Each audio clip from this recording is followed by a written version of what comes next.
Hi, I'm Jim Cranston, and welcome to the 7 Every Minute inaugural podcast. Well, just a quick introduction.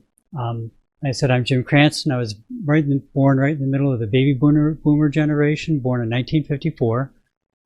So this inaugural podcast for the 7 Every Minute website and podcast will cover things like what is the 7 Every Minute podcast going to be all about, and the website all about, and what's it not about. That's another actually kind of important piece of it. Then I'll tell you a little bit about myself, but first I really want to have to go through my list and thank all the people that helped me get through this and got me to this point, and my appreciation list. This couldn't have happened without a lot of support and help, first and foremost to Pat Flynn, podcaster extraordinaire, mentor, motivator, tireless cheerleader. Thank you, Pat. You're awesome. Then to all the members of my cohort in Pat's classes. They were faster to start and showed me what could be done with some determination. Thank you to each and every one of you. I'm not going to name them all here because, quite frankly, I hope to have a lot of them on the show at one point or another. They all have a lot of good things to bring. To many special friends, I have Ann and John, Carrie Ann, I do seem to have a thing about Ann going on, don't I? Suzanne and another Suzanne, Evan, Brent, and Sarah, Deborah, Henry, Moose the dog, my new friend Richard, who I'll talk about later, and so many others who encouraged me or, just led by example to show me what could be done. And of course, to all of you who are viewing this, without you, there'd be no reason to do it. Hopefully you'll share it and give me feedback on it. And knowing that people are watching gave me the courage to actually do this, put myself on view, and get incredibly out of my comfort zone. This is not something I enjoy doing. So that's where we're at on that. So what is 7 Every Minute all about? And actually, what is 7 Every Minute? 7 Every Minute is the rate that baby boomers are currently retiring. This is 2019. If you do the arithmetic back from the number of retirees expected, that actually turns out to be about one every 9 seconds or a little bit faster. So in summary, this whole website and the podcast is kind of a focus on all of us boomers who are finding it financially difficult to retire completely, but we still want to do things and contribute to the world. I mean, as a generation, we were pretty involved. We were actively politically, socially, charitably. We were curious. We were involved in lots of new scientific breakthroughs, different discoveries here and there. I certainly, personally, I have no interest in not doing that just because I'm retiring. I think probably if you're listening, you don't either, that you think there's a lot of stuff that can still be done, that we can contribute a lot of things, and you're who this website and podcast is all about. The other thing that's kind of significant is we are the group that don't have $1 million in the bank because, of course, if you look at the baby boomer advertising, it's all about the people who want to go on the river cruises and they want to, sell you this and sell you that. And that's not the group I'm talking to. That's not us. I'm not saying that we're destitute, but probably we'll still be doing some work, and we have to be a little careful with money, or maybe a lot careful with money. But we still have a lot of things we can contribute because a lot of things that we can contribute don't take money. This podcast and website is still about being involved, and it's not just about being a target market, and I'll talk more about that in a second. So what's it not about? Well, the one thing I promised you is it's not about it. This isn't just another marketing site. I'm not going to try and get your information and sell it. This isn't about making me a couple of bucks at your expense. So it's not a never-ending stream of offers for expensive river cruises and cheap flip phones that are so simply where a senior can use them. That just drives me nuts because it's kind of like, really, we aren't technology foolish. We're the ones who brought you this, if you recall. And it certainly isn't this website is not a big pity pot about how the world is so horrible, because quite frankly, I don't think it's horrible. I think there are a lot of good things going on. We have a lot of advantages and opportunities and technology now that we can put to good use. Are there challenges with that? Of course there are, but it's not a horrible place by any means.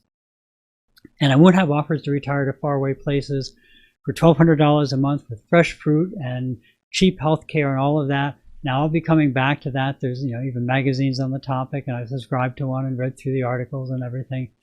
And it's a big topic.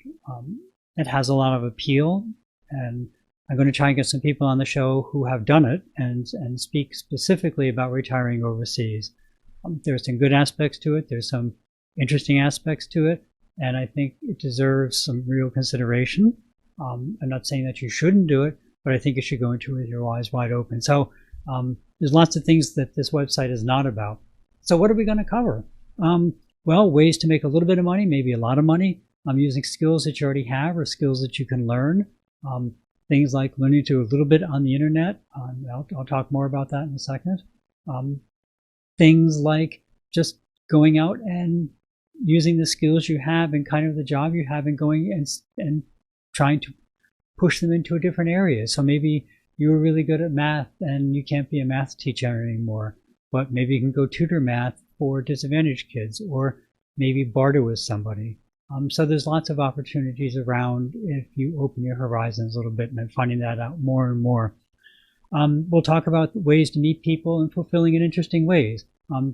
Things like charity and volunteering is certainly one of them, but there are other ways, and there's lots of ways to help the world without having to pay a bunch of money to go on some charity cruise that one of the big cruise lines decided they're going to do because it's the hot new thing.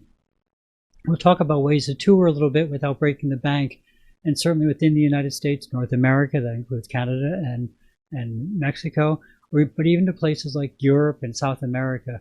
Sure, there may be off-season tours, and maybe not to the hottest places around, but there's still a lot of interesting things to see in the world without going, to Venice or to Paris, whatever. There's a ton of other interesting things, and we'll talk about how we can do that on a shoestring budget. Want to have lots of guests and other people in the same space as we are, both as individuals and other podcasters and bloggers.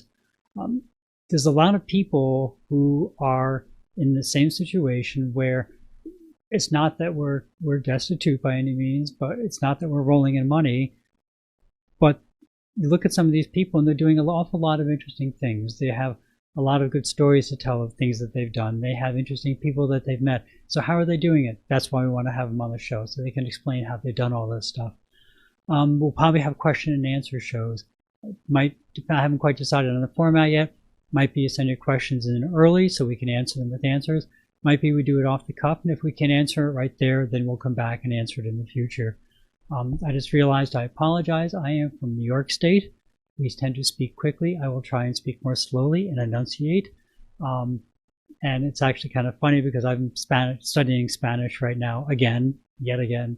I've been studying Spanish on and off for about 8 years. And you listen to Spaniards speak quickly, and then you go and listen to English speakers speak quickly, and there's no difference. We both speak too fast. We both skip half the words. And so I will try and slow down and enunciate better. Want to have special guests on current topics like managing money, Medicare, moving considerations, dating, sex after 60, sex after 70, staying happy, lots of topics that are just general interest topics that are specific to our generation, and topics that you suggest. I put up a couple of questionnaires on the website. I've already gotten a lot of interesting topics that I hadn't thought about. So I encourage you, go to the website, fill out the questionnaire. That questionnaire was chosen because you can put in your own areas of interest, anything you want. And if I get a couple of them, then I'll add it to the topics that people can ask about. So why am I doing this now? A bunch of reasons. Actually, it's not really now. I've been threatening to do this for a couple of years. This all started, like so many things on the internet, so many things in life, because I couldn't find the information and guidance I wanted on things like retiring, Medicare, insurance, where to live, dating, working, travel, continuing education, all sorts of things. And so I started looking around. I could find bits and pieces here and there, and I thought, I think there's probably a need and a usefulness to having a website that brings all those things together. There's lots of people who do deep dives in any one particular topic, and I encourage you, and I will have links to other sites. I encourage you to go to those sites. There's a fellow who's retired to Mexico. He's documented every little bit of it. Awesome blog, awesome website. Go there, pound him with questions. But I want to have him on the show because it's possible for him to give an excellent overview on what he's learned so far. A while back, I started taking some courses with Pat Flynn and Smart Passive Income, and that really opened my eyes to what could be done, even by somebody. I won't say that I'm technically unsavvy, but I'm not necessarily totally current with all the internet trends. And so watching what Pat did, but more so what other people in his class did, just really opened my eyes to how much we could accomplish very quickly. And so that really motivated me. Then 2 days ago, actually, we just rolled past midnight, so now 3 days ago, I met Richard, who I mentioned before. Richard works at Lowe's, and he's about 3 years my junior. And Richard has about 165 blog posts that he's written. He's done it on an absolute shoestring budget, and the whole time he's been working at Lowe's to supplement his Social Security income. And so I looked at that and I thought, I have zero excuse not to get started on this project right now.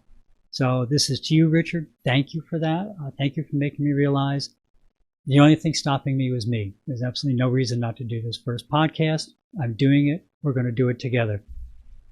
So a little bit about me. As I said, I was born in 1954, so now I'm in my 65th year. This is 2019 as I start this. Personally, I tend to have too many projects and too little time, although a lot of my too little time, quite frankly, is bad time management. And we'll talk about that too. But so I have a lot of things, projects that I have started. I started this actually in February, I think it was, January or February of this year. Here it is June into July, and I'm just finally getting around to make my first serious podcast. I've never thought of retirement as doing nothing, but rather having the opportunity to do more of what you want. I think probably most of my listeners will be of that same mindset. If you want to retire and just do nothing but go on the golf course and take tours, there are a lot of websites that'll cater to you and they'll be happy to take your money. That's not what this is about. This is about people who still want to do things, people who still want to help people, people who are still interested in life, still want to go out and discover new things, and active people. And so personally, politically, I'm kind of a conservative libertarian-esque sort of person. I kind of pride myself when I'm in a group of liberals, they all think I'm way too conservative. When I'm in a group of conservatives, they all think I'm way too liberal. So truly, my ideological points of view don't tread a narrow path by any means, and I think that's a good way to live. I'm registered as an independent for a reason, is I have no alliance to a party per se. So probably in the course of our various podcasts, I'll say things to annoy everybody. Just take it in good faith. That is not because I'm attacking somebody. I just looked at the same information you had, came down to a different conclusion. Be happy to talk it over with you. Religion, I'm not scared or disgusted by religion, but I'm not a big religious bigot. I don't think you're horrible and going to hell if you aren't majorly religious. Right now I'm kind of back in a religious phase. I'll talk about that some other time, why. But religion plays a part in my life, but I think there are a lot of ways to live a good life. If you're not religious, you're still certainly more than welcome here. If you are religious, you're also welcome here. I just think that everybody, more than anything, needs tolerance. And like I said, that there are a lot of ways to get there from here. I may have my viewpoints, and I may have a separate show on my viewpoints at some point. If people are interested in that as I go along and start laying out more of my viewpoints and things, if people want me to go more in depth in that, I will. It might be a two-part show because I have a lot of distinct viewpoints. And they range on things like from alternative medicine as an adjunct to Western medicine. I'm a certified wilderness first responder, and so that's pretty much all Western medicine. And for intervention, boy, Western medicine is just the best. For long-term care, that's a different story, but we'll talk about sometime. Matter of fact, that can be the topic of a show sometime. Basically, the whole point of this show is I have no intentions of, and I think probably you have no intentions of, going into old age quietly. We still have a lot of things to contribute, and so let's do that. Let's give the world all the best we got for the rest of it. So anyway, back, summary and thanks to everybody for watching this for the very, very, very first podcast, actually. This is the first take. Actually, it's the second take. My first take, the audio didn't come out. So it's almost the first take. It's effectively the first take. And hopefully it's the start of a long line of podcasts that you'll find both useful and interesting, that I'll enjoy doing. We'll have a lot of fun together. Discussions and comments are always welcome, and if they're mutually respectful. The classic oxymoron, the only thing I don't tolerate is intolerance, but I really don't. Common courtesy is the rule of the day. You can disagree with me. You can disagree with me vehemently, but it has to be respectful. On places like iTunes, this is being listed as a family podcast. if we do call-ins or whatever at some point, the whole rule of the day, no cursing. If the only way you can get to it is to curse, then you should probably hold your mouth and thoughts for a second and figure another way to say it.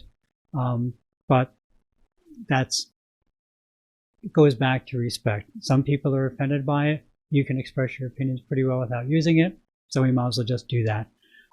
This particular podcast won't be released for at least a few days, couple days. I have a couple more podcasts to do. Everyone says you shouldn't release with one podcast. These are all people who are successful, so I will take their advice to heart. So I'm going to have at least 2, probably 3 or even 4 podcasts ready to go at the beginning. Probably at least another 2 will be monologues like this, and then we'll start to branch out. I have a couple of people lined up who I've contacted to have on the show, and I also want to do an email list to get some more people watching, because these other people are good enough, they deserve a bigger audience. But so for now, you can say, yes, you were here for the very first one. You've heard it all. You were here before anyone else. Thank you very much. Thank you for listening. Hope if you like it, you share. If you don't like it, you share it with people you don't like. But just share it one way or the other. And I have to admit, I plagiarize that. But so that's it for tonight. Thank you very much for joining me. Be well, be happy, stay active. Talk soon.